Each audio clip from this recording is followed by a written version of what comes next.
Good morning विद्यार्थियों। समाधान classes के यूट्यूब चैनल पर आपका हार्दिक स्वागत है।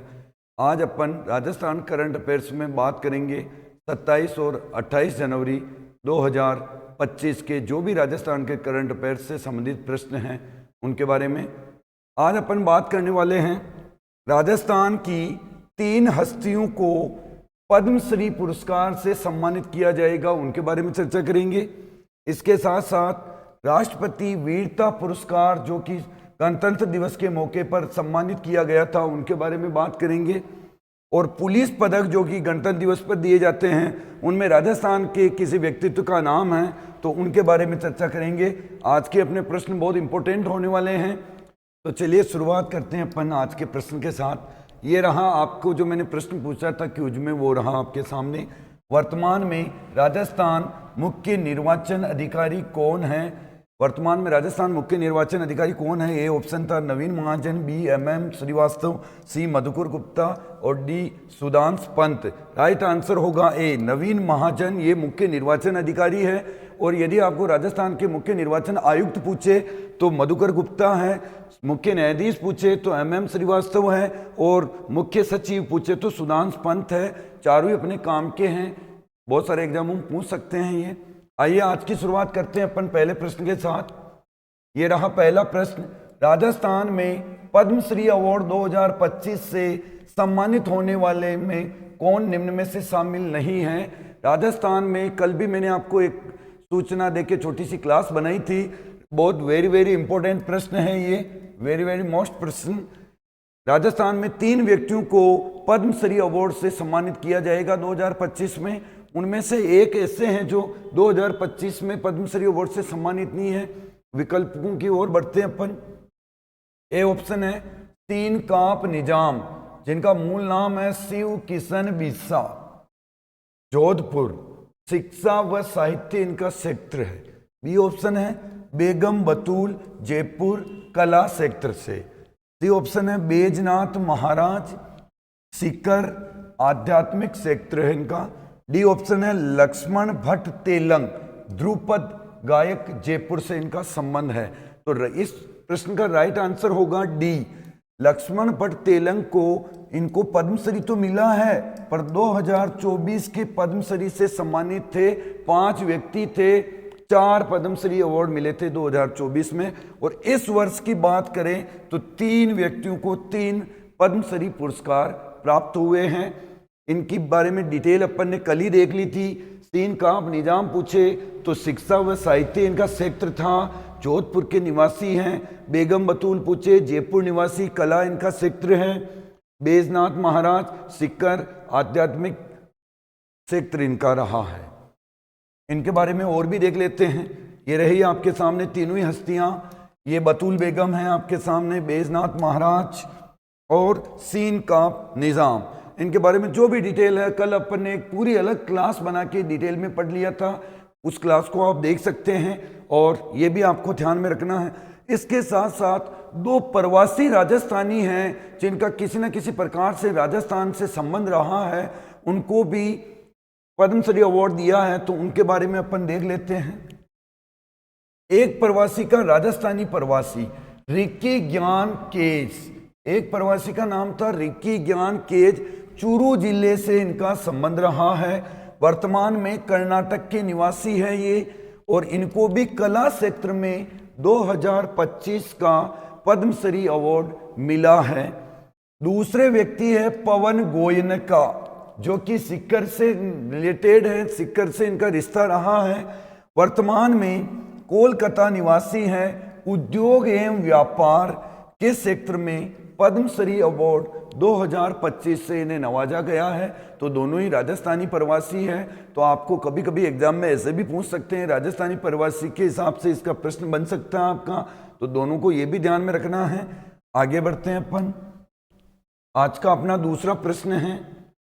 राजस्थान सरकार ने विश्वविद्यालय कॉलेज में एंट्रेंस टेस्ट के लिए NTA नेशनल टेस्टिंग एजेंसी की तर्ज पर कौन सी संस्था बनाने का विचार कर रही है या बनाने जा रही है? ये भी वेरी इंपॉर्टेंट प्रश्न हो सकता है।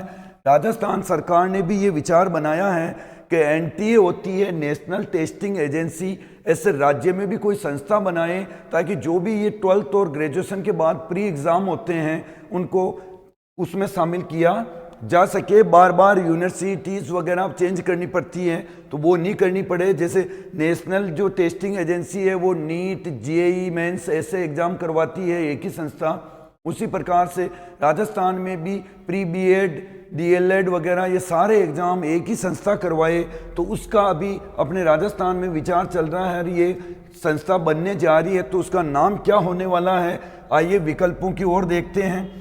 ए ऑप्शन है STA state testing agency, B option है RTA Rajasthan testing agency, C option है एनटीए नेशनल टेस्टिंग एजेंसी और एक चौथा ऑप्शन है सीटीए सेंट्रल टेस्टिंग एजेंसी। तो नेशनल टेस्टिंग एजेंसी के अकॉर्डिंग राजस्थान में बननी जा रही है, ए ऑप्शन राइट होगा state testing agency. Very very important, state testing agency. तो ये बात आपको ध्यान में रखनी है। आगे बढ़ते हैं अपन, इसके बारे में और भी इधर चर्चा हो रखी है। विश्वविद्यालय कॉलेजों में एंट्रेंस टेस्ट के लिए एनटीए की तर्ज पर एसटीए बनेगी। सरकार विभिन्न यूनिवर्सिटीज को देती है परीक्षाओं का जिम्मा, जैसे प्री डीएलएड, पैरामेडिकल के कोर्स, यूनिवर्सिटीज कोर्स जुड़ेंगे और प्रदेश में होने वाले सभी एंट्रेंस एग्जाम इसके माध्यम से करवाए जाएंगे। तो ये राजस्थान के विद्यार्थियों के लिए बहुत अच्छी बात है, बार बार यूनिवर्सिटीज वगैरह चेंज करने का समस्या नहीं रहेगी। अगले प्रश्न की ओर बढ़ते हैं अपन। चूरू चलकोई गांव है चूरू में, चलकोई बड़ी रोहतान ये गांव का नाम है। निवासी जिन्हें राष्ट्रपति वीरता पुरस्कार, ये भी बहुत अच्छा प्रश्न बन सकता है। चलकोई चूरू के निवासी जिन्हें राष्ट्रपति वीरता पुरस्कार से 76वें गणतंत्र दिवस पर सम्मानित किया, उनका नाम पूछा है। राजस्थान के चलकोई चूरू के निवासी हैं जिनको राष्ट्रपति वीरता पुरस्कार से सम्मानित किया है। ए ऑप्शन है भागीरथ सिंह राठौड़, बी है नवनीत सिंह राठौड़, सी है मोहनलाल भाटी, डी है दीवान सिंह राठौड़। तो ये वीरता पुरस्कार प्राप्त हुआ है, ए ऑप्शन राइट होगा। भागीरथ सिंह राठौड़ को राष्ट्रपति वीरता पुरस्कार से 73वें गणतंत्र दिवस पर नवाजा गया है। अगले प्रश्न की ओर बढ़ते हैं अपन। राष्ट्रपति पुलिस पदक 2025 के लिए राजस्थान से किसका चयन किया गया है? यह भी उसी से रिलेटेड प्रश्न, बहुत अच्छा प्रश्न है। वो राष्ट्रपति वीरता पुरस्कार था, ये राष्ट्रपति पुलिस पदक है, पुलिस अधिकारियों को दिया जाता है, केंद्र सरकार गृह मंत्रालय द्वारा दिया जाता है, चयन किया जाता है। देखते हैं अपन। ए ऑप्शन है भागीरथ सिंह राठौड़, बी है एमएल लाठर, सी है उत्कल रंजन साहू और डी है IG Satyendra Singh. Right answer होगा डी, आईजी सत्येंद्र सिंह हैं जिनको राष्ट्रपति पुलिस पदक के लिए सम्मानित किया जाएगा। भागीरथ सिंह को राष्ट्रपति वीरता पुरस्कार दिया जा रहा है। एमएल लाठर अपने पूर्व राजस्थान डीजीपी हैं और उत्कल रंजन साहू वर्तमान में राजस्थान के डीजीपी हैं। तो ये सभी फैक्ट अपने लिए काम के हैं। आगे बढ़ते हैं अपन। उससे पहले ही देख लेते हैं अपन, मैंने आपको कुछ दिन पहले एक प्रश्न बताया था जिसमें भी राष्ट्रपति पुलिस पदक दिया गया था, पर वो राज्य स्तर के समारोह में दिया गया था। राजस्थान का जो उदयपुर में 76वां गणतंत्र दिवस समारोह हुआ था वहां, और सत्येंद्र सिंह को ये पुरस्कार केंद्र सरकार गृह मंत्रालय के स्तर पे दिया जाएगा, सेंट्रल गवर्नमेंट के अकॉर्डिंग। तो दोनों ही अलग अलग हैं, वो ज़्यादा इंपॉर्टेंट है, ध्यान रखना, इनको भी हल्का फुल्का ध्यान में रख लेना। एडीजीपी सचिन मित्तल और एस सेंगाथीर को राज्य स्तरीय, वो सेंट्रल गवर्नमेंट राज्य स्तरीय गणतंत्र दिवस समारोह पर राष्ट्रपति पुलिस पदक दिया गया था। अगले प्रश्न की ओर बढ़ते हैं अपन। प्रकृति शर्मा जयपुर निवासी है, ने राष्ट्रीय तलवारबाजी, कौन सी प्रतियोगिता? तलवारबाजी में अंडर 17 प्रतियोगिता में कौन सा पदक जीता है? प्रकृति शर्मा तलवारबाजी करती है, उन्होंने अंडर 17 प्रतियोगिता में कौन सा पदक जीता है?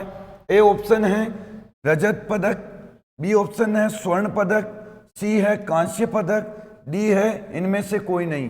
तो राष्ट्रीय तलवारबाजी अंडर 17 प्रतियोगिता में प्रकृति शर्मा ने स्वर्ण पदक जीता है। राइट आंसर होगा बी, स्वर्ण पदक। ये प्रश्न आपके लिए है आज का। वर्तमान में राजस्थान ओलंपिक संघ के अध्यक्ष कौन हैं? बहुत अच्छा प्रश्न है। राजस्थान में ओलंपिक खेलने वाले जो भी खिलाड़ी हैं उनका कैसे चयन होता है, ये पूरी प्रक्रिया के लिए एक संघ बना हुआ है राजस्थान ओलंपिक संघ। उसके वर्तमान में अध्यक्ष पूछा है, तो वर्तमान में ए ऑप्शन है अनिल व्यास, बी तेजस्वी गहलोत, सी मधुकर गुप्ता और डी सुरेंद्र सिंह गुर्जर। जो भी आपका आंसर है राइट, वो अधिक से अधिक आप कमेंट बॉक्स में दीजिए। आज के लिए इतना ही, धन्यवाद।